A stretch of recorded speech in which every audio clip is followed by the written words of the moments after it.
నమస్తే. మందకృష్ణ మాదిగ గారు ఎంఆర్పీకి సంబంధించి ఎస్సీ వర్గీకరణ గురించి లక్ష డప్పులు వేల గొంతుకల కార్యక్రమం మనకు ఆల్రెడీ తెలుసు, తలపెట్టిన విషయం మనందరూ తెలుసు. ఈ నేపథ్యంలో ఆ కార్యక్రమానికి సంబంధించిన పోస్టర్ ఆవిష్కరణ కూడా ఈరోజు సమాజ్గూడ ప్రెస్ క్లబ్లో జరిగింది. మాట్లాడదాం దానిపైన. మాట్లాడడానికి మనతో పాటు ఎంఆర్పీఎస్ రాష్ట్ర అధ్యక్షులు గోవింద నరేష్ మాదిగ గారు ఉన్నారు. అన్న నమస్తే. అన్న, ఎట్లా జరుగుతుందన్న లక్ష డప్పులు వేల గొంతుకల కార్యక్రమం? ఈరోజు పోస్టర్ కూడా ఆవిష్కరించింది. ఎట్లా నడుస్తుంది? అంత పనులన్నీ ఎట్లా నడుస్తుంది? తెలంగాణ రాష్ట్ర చరిత్రలో ఇప్పటి వరకు జరిగిన గొప్ప సాంస్కృతిక ప్రదర్శన హైదరాబాద్లో జరగబోతున్నది. నాకు తెలిసినంత మేరకు ప్రపంచంలో ఇంత గొప్ప సాంస్కృతిక ప్రదర్శన ఇప్పటి వరకు జరగలేదు. దానికి ఫిబ్రవరి 7వ తారీఖున హైదరాబాద్ వేదిక కాబోతున్నది. తెలంగాణ రాష్ట్ర నలుమూలల నుండి మాదిగ బిడ్డలు సొంతంగా ఇంటికి డబ్బులు వేసుకొని స్వచ్ఛందంగా బండ్లు ఏర్పాటు చేసుకోవడం జరిగింది. ఇప్పటికే చాలా గ్రామాల్లో ప్రజలందరూ సొంతంగా స్వచ్ఛందంగా డబ్బులు కొనుక్కోవడం జరిగింది. ఫిబ్రవరి 7వ తారీఖున ఉదయం 6 గంటల నుండే మాదిగ ప్రజలందరూ జబ్బకు డప్పును వేసుకొని చిర్రా చిటికని చేత పట్టుకొని డప్పులు కొట్టుకుంటూ లక్షలాది మంది ప్రజలు హైదరాబాద్ నగరానికి రాబోతున్నారు. ఈ డప్పును కొట్టడం ద్వారా, డప్పును వాయించడం ద్వారా మా జాతీయ ఆకాంక్షను, ఎస్సీ రిజర్వేషన్ల వర్గీకరణ కోరుకునే మా జాతీయ ఆకాంక్షను రాష్ట్ర ప్రభుత్వానికి, అలాగే సమాజానికి, ప్రపంచానికి బలంగా వ్యక్తపరచడం కోసమే మరి ఈ వేల గొంతులు లక్ష డప్పులు అనే కార్యక్రమం జరగబోతున్నది. ఇది కనీ విని ఎరుగని గొప్ప సాంస్కృతిక కార్యక్రమంగా చరిత్రలో మిగిలే కార్యక్రమం. నెల రోజుల్లో ఈ లక్ష డప్పులు వేల గొంతుకల కార్యక్రమం కూడా జరుపుతున్నారు. రీసెంట్ గా మందకృష్ణ మాదిగ గారికి కూడా కేంద్రం పద్మశ్రీ కూడా ప్రకటించడం జరిగింది. దానికి సంబంధించి ఏమంటారు? ఎట్లా చూస్తారు? మందకృష్ణ మాదిగ గారికి పద్మశ్రీ అవార్డు రావడం అనేది మాదిగ జాతికి వచ్చిన గౌరవంగా మేము భావిస్తున్నాం. మాదిగ జాతికే కాకుండా సామాజిక ఉద్యమాలకు, మానవీయ ఉద్యమాలకు, అణగారిన వర్గాలకు దక్కిన గౌరవంగా మేము భావిస్తున్నాం. అయితే కొంతమంది రాజకీయ దురుద్దేశం ఉన్న వాళ్ళు, కొంతమంది రాజకీయ కుట్రలకు పాల్పడే వాళ్ళు మందకృష్ణ మాదిగ గారికి పద్మశ్రీ అవార్డు రావడాన్ని జీర్ణించుకోలేకపోతున్నారు. వాళ్ళలో అసూయ, వాళ్ళలో ఈర్ష్య, వాళ్ళలో ద్వేషం. పద్మశ్రీ అవార్డు అనేది ఎస్సీలో ఒక కులానికి మాత్రమే రావాలి, మిగతా ఎవరికి వస్తుందా మేము ఓర్చుకోలేమనే ఒక దుర్బుద్ధితోని ఇవాళ ఈ పద్మశ్రీ అవార్డు మీద వాళ్ళు విమర్శలు చేసుకుంటూ వచ్చారు. గతంలో పద్మశ్రీ అవార్డు గత 10 ఏళ్ళుగా బీజేపీ ప్రభుత్వం అనేక మంది వ్యక్తులకు ఇచ్చింది. మందకృష్ణ మాదిగ గారికి ప్రజా సంబంధాలకు సంబంధించినటువంటి కేటగిరీలో ఇవాళ పద్మశ్రీ అవార్డు ఇవ్వడం జరిగింది. పద్మశ్రీ అవార్డు మరి ఎందుకు ఇచ్చిండు? 30 ఏళ్ళు కేవలం మాదిల కోసమే పోరాటం చేయడం వల్ల రాలేదు. మాదిల కోసం చేసిన పోరాటానికి గుర్తింపు లభించింది. మాదిగలతో పాటు సమాజంలో నిరాదరణకు గురైనటువంటి అనేక వర్గాలు ఉన్నాయి. వాళ్ళు ఇప్పటి వరకు ఏ ప్రభుత్వం, ఏ పార్టీ, ఏ నాయకుడు వాళ్ళని చేరదించలేదు. వాళ్ళు ఏ నాయకుడు వాళ్ళని ఆదరించలేదు. వాళ్ళ కోసం మందకృష్ణ దృఢ సంకల్పంతో నిలబడే. ఉదాహరణకు వికలాంగుల పెన్షన్లు కావచ్చు, వృద్ధుల వితంతుల పెన్షన్లు కావచ్చు, అలాగే ఆరోగ్యశ్రీ కావచ్చు, ఎస్సీ ఎస్టీలకు ప్రమోషన్ రిజర్వేషన్ కావచ్చు, అనాథ పిల్లల హక్కుల కోసం జరిగిన ఉద్యమం కావచ్చు, లేదా మహిళల మీద అత్యాచారాలు జరిగితే వాళ్ళ రక్షణ కోసం జరిగిన ఉద్యమాలు కావచ్చు. 30 ఏళ్లలో అనేక సామాజిక ఉద్యమాలు మందకృష్ణ మాదిగ గారు చేపట్టడం జరిగింది. చేపట్టడమే కాదు, దాని ద్వారా ఫలితాలు సాధించి ప్రజలకు ఆ ఫలాలు అందించడం జరిగింది. అందువల్ల తెలుగు నేల మీద దాదాపు గర్వంగా చెప్తున్నాం, 90% ఇళ్లలో ఇవాళ మందకృష్ణ పోరాటం చేసి సాధించిన ఫలితాలు ప్రతి ఇంటికి జరిగినాయి. 90% ఇళ్లలో ఉన్నాయి. ఇవాళ ఈ దేశంలో పదవి లేకుండా, రాజకీయ అధికారం లేకుండా కేవలం పోరాటాన్ని నమ్ముకొని ప్రజా జీవితం గడిపి ప్రజా ఉద్యమం, సామాజిక ఉద్యమం ద్వారానే అనేక సంక్షేమ పథకాలు అందించిన ఏకైక చరిత్ర భారతదేశంలో మందకృష్ణ మాదిగ గారి తప్ప ఎవరికి లేదు. అందువల్లనే కేంద్ర ప్రభుత్వం గుర్తించి ఇవాళ అత్యున్నత పురస్కారమైనటువంటి పద్మశ్రీ అవార్డు ఇవ్వడం జరిగింది. ఈ పద్మశ్రీ అవార్డును మేము గుర్తింపుగానే మాత్రమే చూస్తున్నాం. కానీ మందకృష్ణ స్థాయికి ఇంకా రావాల్సిన గౌరవం ఇంకా ఉన్నది. ఆ రావాల్సిన గౌరవం కూడా భారత ప్రభుత్వం ఇవ్వాలని చెప్పేసి మేము మనస్ఫూర్తిగా కోరుతున్నాం. ఈ అవార్డు ఇచ్చినందుకు మేము భారత ప్రభుత్వానికి కృతజ్ఞతలు తెలుపుతున్నాం. పద్మ అవార్డు వచ్చిన విషయం చాలా మంది సంతోషంగా అభినందిస్తున్నారు. కానీ ఇంకో వైపు ఏం నడుస్తుందంటే చర్చ ఒక సైడ్ సోషల్ మీడియాలో కావచ్చు, ప్రజలలో కూడా చాలా వరకు మెయిన్ ఇప్పుడు ఎస్సీ వర్గీకరణ గురించి రాష్ట్రంలో ఎస్సీ వర్గీకరణ అంశం చాలా హాట్ టాపిక్ గా నడుస్తుంది. దానికి ఇంకొంచెం నూనె పోయేటట్టు, లేకుంటే ఇంకొంచెం బీజం పోయడానికి కేంద్ర ప్రభుత్వం కావాలని ఈ మూమెంట్ లో, అంటే రాష్ట్ర ప్రభుత్వం సిఫార్సు చేసిన పేర్లను కాకుండా మందకృష్ణ మాదిగ గారు కావాలని ఈ మూమెంట్ లో ఇచ్చింది అని చెప్పేసి కూడా బలంగా నడుస్తుంది. మీరేమంటారు? మరి ఇప్పుడు రాష్ట్ర ప్రభుత్వం ప్రకటించిన పేరులో గద్దర్ పేరు, గొర్రెటి వెంకన్న పేరుంది. మరి ఒకవేళ వాళ్ళకి అవార్డు ఇస్తే మరి వాళ్ళని మీరు బీజేపీ అనే వాళ్ళ పోనీ ఇప్పుడు వీళ్ళు రాష్ట్ర ప్రభుత్వం రికమెండ్ చేసింది కాబట్టి మరి అది కాంగ్రెస్ అవార్డు అనాలా? వాళ్ళు పరిశీలన చేసుకోవాలి. సరే, ఇవాళ మందకృష్ణ మాదిగ గారికి ఇవాళ పద్మశ్రీ అవార్డు ఇస్తే మీరు బీజేపీ ఇచ్చిందని భావిస్తున్నారు కదా. మరి గతంలో గడ్డం సమయానికి ఇచ్చారు కదా, కిన్నెర మొగిలాయకి ఇచ్చారు కదా, అలాగే ఇంకా చాలా మందికి ఇచ్చారు కదా. మాలా సామాజిక వర్గంలో నర రవికుమార్ కూడా ఇచ్చింది కదా. మరి అవి వాళ్ళందరూ బీజేపీ పార్టీ సంబంధించిన వాళ్ళేనా? బీజేపీ వాళ్ళని రాజకీయ దురుద్దేశంతో ఇచ్చిందా? వాళ్ళు ఆలోచన చేసుకోవాలని చెప్పేసి నేను విజ్ఞప్తి చేస్తున్నాను. ఈ వెకిలి మాటలు బంద్ చేసుకోవాలి, ఈ కవ్వింపు చర్యలు బంద్ చేసుకోవాలి. మందకృష్ణ మాదిగ సామాజిక ఉద్యమం దేశం మొత్తం చూసింది.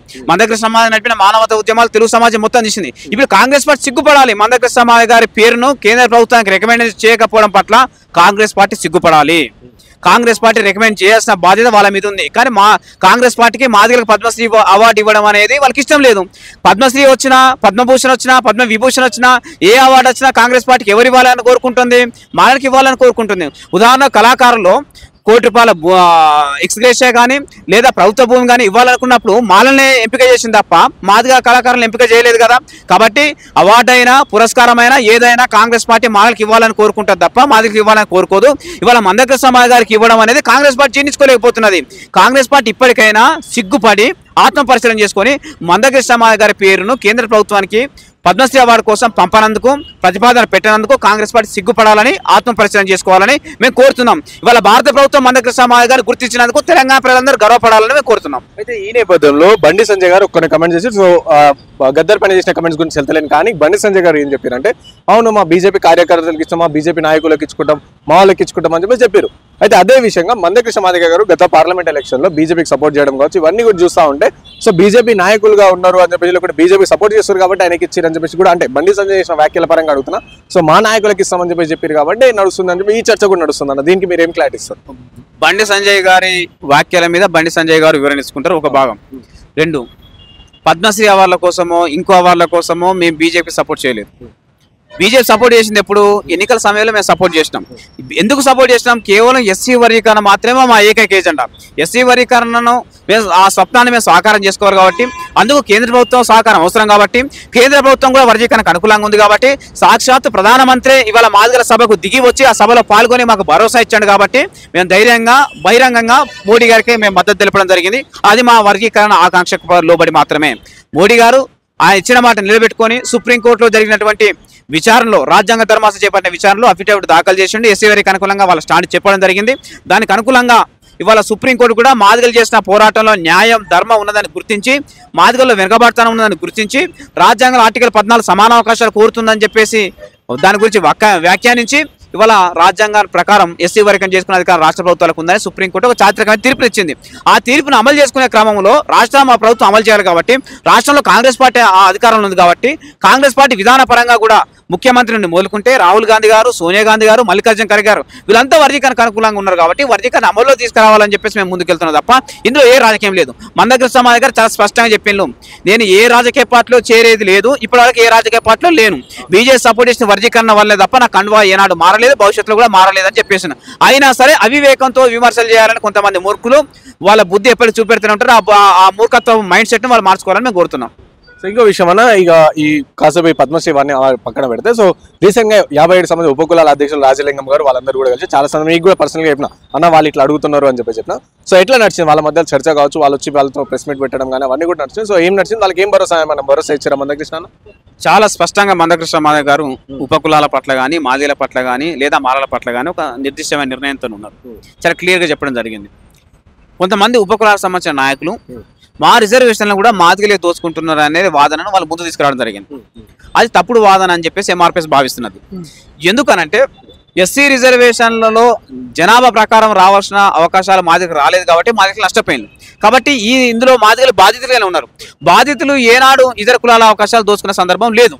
మాదిగల వల్ల ఉపకులాలకు నష్టం జరగలేదు, మాదిగల నష్టం జరిగింది, ఉపకులాలకు నష్టం జరిగింది. ఎవరి వల్ల నష్టం జరిగింది అనే విషయం ఉపకులాలు ఆలోచన చేస్తే, పరిశోధన చేస్తే వాళ్ళకి స్పష్టంగా సమాధానం దొరుకుతుంది.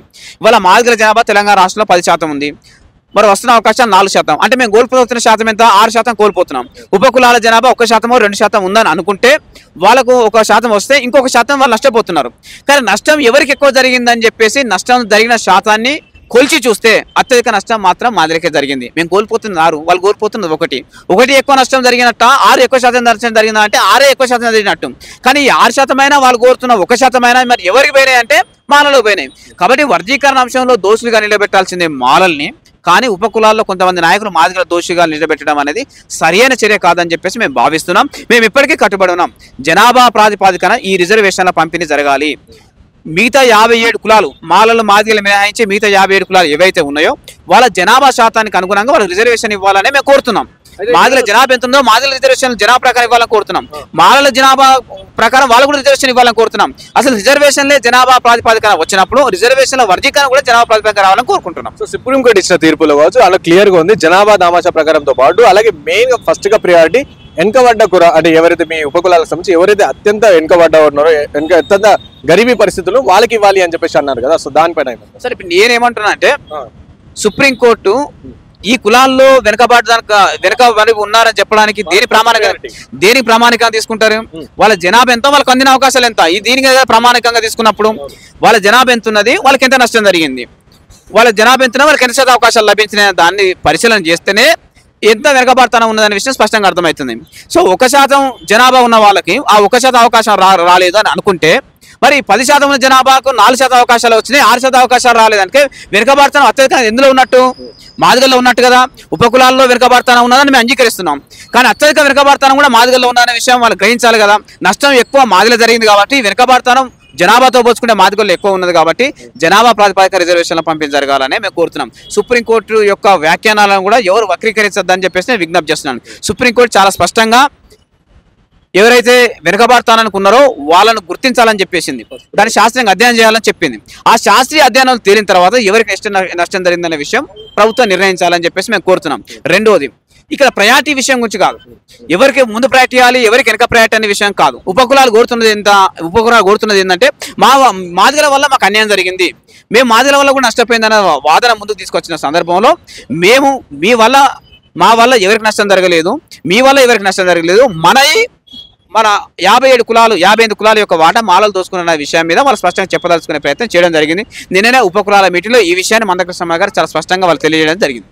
సో అన్న నేను మాదిగలకు సంబంధించి సో మాదిగల యొక్క రిజర్వేషన్ ఫలాలు లేకుండా ఎన్నుకున్నారని చెప్పి చెప్తాను, కానీ 57 ఉపకులాలు ఏం చెప్తాను అంటే ఇప్పుడు ఏదో చూసినా సరే ఎస్సీ అనగానే మాలా మాదిగా అంటారు, కానీ మా దక్కలు కావచ్చు పిచ్చగుట్లు కావచ్చు ఇలాంటి ఏవైతే కులాలో ఆ పేర్లు చెప్పారు. అండ్ మాకు కూడా రాజకీయ ఫలాలు కూడా ఎక్కడ చూసినా సరే మాలా మాదిగా సంబంధించి వేరే కులస్తులకి రాజకీయ ఫలాలు ఉన్నాయి. సో కాబట్టి మేము ఎక్కువ వెనుకబడుతున్నాం, సో ఫస్ట్ ప్రయారిటీ మాకు కావచ్చు లేకపోతే ఫస్ట్ ప్రాధాన్యత మమ్మల్ని ఇవ్వాలి అని చెప్పేసి కూడా వాళ్ళు చెప్తా ఉన్నారు అన్న. దీనికి మీరేమో ఇప్పుడు ఫస్ట్ ప్రయారిటీ ప్రభుత్వం రిజర్వేషన్ల వర్గీకరణ అమలు చేసే క్రమంలో ఫస్ట్ ప్రయారిటీ ఎవరికి ఇవ్వాలి అనే విషయం ప్రభుత్వం నిర్ణయిస్తుంది, దాని జోలికి ఇప్పుడు మేము పోతలేము, ఇది ఒక భాగం. రెండోది, అసలు ఎస్సీలలో 57 కులాలకు ఒక సొంత సంఘాలను ఏర్పాటు చేసి వాళ్ళ సొంత ప్రాతినిధ్యం కోసం వాళ్ళ సొంత అస్తిత్వాన్ని నిలబెట్టుకోవడం కోసం మాదిగ రిజర్వేషన్ కోసం అంటే మందకృష్ణ మాదిగ తీసుకున్నంత బాధ్యత ఇప్పటివరకు ఎవరు తీసుకోలేదు. ఇప్పుడు సింధు హక్కుల పోరాట సమితి కావచ్చు, డక్కల హక్కుల పోరాట సమితి కావచ్చు, బుడజంగాల హక్కుల పోరాట సమితి కావచ్చు, రెల్లి హక్కుల పోరాట సమితి కావచ్చు, పైడి హక్కుల పోరాట సమితి కావచ్చు, ఒలియదాసర హక్కుల పోరాట సమితి, ఈ సంఘాలన్నీ ఏర్పాటు చేయడానికి కావాల్సిన శక్తి ఇచ్చింది ఎవరు? ఆ సంఘాలలో సొంత నాయకత్వం బయటికి రావాలి, వీళ్ళ సమస్యలు కూడా వీళ్ళు మాట్లాడుకునే శక్తి రావాలని చెప్పేసి వాళ్ళని మేల్కొల్పే నాయకుడు ఎవరు? మందకృష్ణ మాదిగ గారే కదా. వాళ్ళని ప్రోత్సహించింది మందకృష్ణ మాదిగ గారే కదా. వాళ్ళకి కావాల్సిన సహకారం అందించింది, అన్ని విధాలుగా సహకారం అందించి వాళ్ళు నిలబెట్టే ప్రయత్నం చేసింది మందకృష్ణ మాదిగ గారే కదా. దీంతో పాటు అసలు వాళ్ళకు ఆర్టీఓ ద్వారా కుల ధృవీకరణ పత్రాలు వచ్చేది. అసలు మాలా మాదిగలకు ఎంఆర్ఓ ఇచ్చినప్పుడు ఆర్టీఓ ద్వారా ఎందుకు కుల ధృవీకరణ పత్రాలు ఇవ్వాలని మందకృష్ణ రాష్ట్ర వ్యాప్తంగా ఎంఆర్ఓ కార్యాలయాలు ఆర్టీఓ కార్యాలయాలు దిగ్బంధం చేసి పెద్ద పోరాటం నడిపి ఆనాడు రాజశేఖర రెడ్డి ప్రభుత్వంలో సాధించడం ద్వారానే కదా ఇప్పుడు వాళ్ళకు ఎంఆర్ఓ ద్వారా కుల ధృవీకరణ పత్రాలు వస్తున్నాయి. మరి వాళ్ళ తరపున ఎంఆర్పీఎస్ బాధ్యతంగా ఉంది. వీటితో పాటు అవకాశం ఉన్న సందర్భంలో అవకాశాలు వచ్చే సందర్భంలో ఉపకులాల నాయకులకు రాజకీయ అవకాశాలు వచ్చినా మందకృష్ణ మాదిగ గారు సమర్థించిండు, ఉపకులాల నాయకులకు ప్రభుత్వపరమైన అవకాశాలు వచ్చినా మందకృష్ణ మాదిగ గారు స్వాగతించిండు, సమర్థించిండు. వీటన్నిటితో పాటు అంబేద్కర్ జగజీవన్ రావు జయంతి ఉత్సవాలు ఇవాళ మహనీయుల ఉత్సవాల కమిటీలు పడుతున్నప్పుడు ప్రభుత్వం ఆ కార్యక్రమాలు చేయడానికి ఒక కమిటీని ఏర్పాటు చేస్తే, జయంతి ఉత్సవాల కమిటీని ఏర్పాటు చేస్తే, ఆ జయంతి ఉత్సవాల కమిటీకి ప్రతి సందర్భంలో మాల వాళ్ళు ఆ తర్వాత మాదిగ వాళ్ళు అవుతున్నారు, ఉపకులాలకు ఏమైనా అవకాశం రావట్లేదని భావించి మందకృష్ణ మాదిగ అన్ని దళిత సంఘాలందరినీ ఒప్పించి తాటికొండ నారాయణ అనే ఒక బుడజ జంగం కులానికి సంబంధించిన వ్యక్తిని మరి మహనీయుల ఉత్సవాల కమిటీ చైర్మన్గా చేసిన చరిత్ర కూడా ఇవాళ ఎంఆర్పీఎస్ ఉద్యమానికి మందకృష్ణ మాదిగ గారికి ఉన్నది. వాళ్ళ పట్ల మేము ఏనాడు బాధ్యత ఉంటాము, కానీ వాళ్ళ అత్యాశలో పోకుండా ఆశయాల వైపు వాళ్ళ జనాభా ప్రకారం న్యాయబద్ధంగా వాళ్ళు రావాల్సిన అవకాశాల కోసం వాళ్ళు మాట్లాడాలి. వాళ్ళకి న్యాయబద్ధంగా రావాల్సిన అవకాశాల కోసం ఎంఆర్పీఎస్ తప్పకుండా వాళ్ళతో కలిసి నిలబడుతుంది, వాళ్ళ తరపున మాట్లాడుతుంది, వాళ్ళ కోసం ఆలోచన చేస్తుంది. ఆ విధంగా ముందుకెళ్లాలని చెప్పేసి నేను కోరుతూ వాళ్ళకి నేను చేసే సిన్సియర్ అప్పీల్ ఏంటంటే మాదిగల్ని కూడా దోషులుగా చూసే మైండ్ సెట్ నుండి వాళ్ళు బయటపడాలని మేము కోరుతున్నాం. బాధితులను ఏనాడు దోషులుగా చూడొద్దు, దోచుకునే వాళ్ళని దోషులుగా చూడండి, కానీ నష్టపోయే వాళ్ళని దోషులుగా చూడొద్దు అని చెప్పేసి నేను రిక్వెస్ట్ చేస్తూ వాళ్ళకి నిజంగా న్యాయం జరగాలనుకుంటే ఎవరైతే ఇన్ని రోజులు రిజర్వేషన్ ఫలాలు దోచుకున్నారో వాళ్ళ నుండి వీళ్ళకు న్యాయం జరిగే విధంగా ఆ ఖాళీని పూరించే చర్య ప్రభుత్వం తీసుకోవాలని మాత్రమే కోరుతున్నాం. సో ఇంకో ఫైనల్గా చెప్పండి అన్న, ఇటు మీరు మాదిగ సామాజిక వర్గం సంబంధించి 1,00,000 డబ్బులు వేల గొంతుగా మీరు తలపెడతాను, మాల సామాజిక వర్గం సంబంధించి సో బర్సలు కర్రల కార్యక్రమం చేస్తామని వాళ్ళు చెప్తా ఉన్నారు. సో ఎట్లుండబోతుందన్న ఈ కార్యక్రమం ఫైనల్? వాళ్ళ కార్యక్రమం మరి కర్రలు బరిసెలను పెట్టి శాంతి ర్యాలీ జరపడం అనేది నేను ప్రపంచంలో చాలా వింతైన సంఘటనగా చూస్తున్నాం. దీన్ని తప్పకుండా వింతనే కార్యక్రమాల్లో ప్రపంచ రికార్డులో బర్రెలు కర్రలు అనే శాంతియుత ర్యాలీ కార్యక్రమాన్ని ప్రపంచ రికార్డులో ఎక్కించాలని చెప్పేసి మేము కోరుతున్నాం. అయితే వాళ్ళు ఏ ఉద్దేశంతో కార్యక్రమం పెడుతున్నారో వాళ్ళ డిమాండ్లు ఏమున్నాయో విషయాన్ని పక్కన పెడితే మేము చేసిన కార్యక్రమం మాత్రం ప్రజాస్వామ్యబద్ధంగా శాంతియుతంగా చేస్తున్నట్టు కార్యక్రమం. డప్పు అనేది మా జాతి వాయిద్యం. తరతరాలుగా డప్పును నమ్ముకొని జీవించిన జాతి మాదిగ జాతి. డప్పు అనేది సమాచార విప్లవాన్ని సృష్టించిన జాతి. డప్పు ద్వారా సమాచారాన్ని సమాజానికి అందించడం, డప్పు ద్వారా సమాజాన్ని సేవ చేసినాం. మంచికి చెడుకు అన్ని విషయాలలో డప్పు ప్రధాన పాత్ర పోషించింది. ముఖ్యంగా ప్రజా ఉద్యమాలు గెలిపించడంలో డప్పే ముందు పాత్రలో ఉన్నది. కాబట్టి ఈ డప్పు ద్వారా మా జాతీయ ఆకాంక్షను వ్యక్తపరచాలని ఒక నిర్ణయం తీసుకొని డప్పులు కొట్టడం ద్వారా ప్రభుత్వం దృష్టికి ప్రపంచం దృష్టికి మాదిగ జాతీయ ఆకాంక్షను బలంగా చాటి చెప్పే కార్యక్రమమే 1000 గొంతులు లక్ష డప్పుల కార్యక్రమం అనే విషయం మేము స్పష్టంగా తెలియజేస్తున్నాం. అయితే ఈ నేపథ్యంలో రేపు లక్షలాది మంది మాదిగ ప్రజలందరూ డప్పులు కొట్టుకుంటూ ఇక్కడికి హైదరాబాద్ నగరానికి రాబోతున్నారు. దీన్ని మా ఆకాంక్ష చాటే కార్యక్రమంగా చూడాలని మేము కోరుతున్నాం. గతంలో అనేక రూపాల్లో మా ఆకాంక్ష చాటి చెప్పినాం.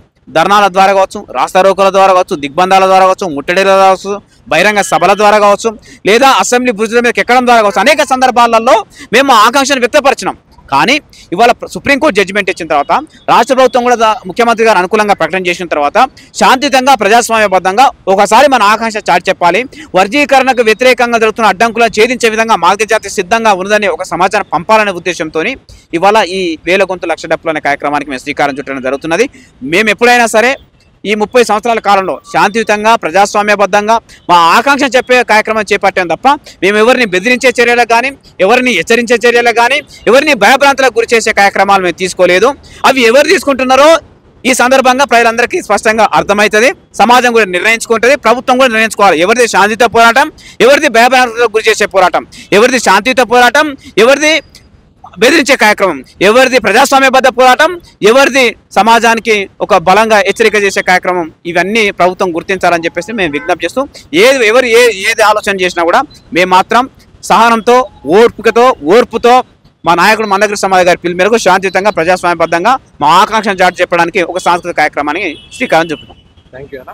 సో విన్నారు కదా, ఇది గోవింద నరేష్ మాదిగ గారు చెప్తున్న పరిస్థితి. సో ఎస్సీ వర్గీకరణకు సంబంధించి ఏదైతే లక్ష డప్పులు 1000 గొంతుకల కార్యక్రమం ఉంది, అది గిన్నీస్ రికార్డు కూడా తలపెడుతుంది. సో కంప్లీట్గా మాదిగ జాతికి సంబంధించిన అందరూ కూడా వాళ్ళ భుజాలకు డప్పులు వేసుకొని రావాలని చెప్పేసి పిలుపునిస్తున్న పరిస్థితి. కెమెరా పర్సన్ సాయితో రాణా ప్రతాప్, రిపోర్టింగ్ మా ఇంటివి, హైదరాబాద్.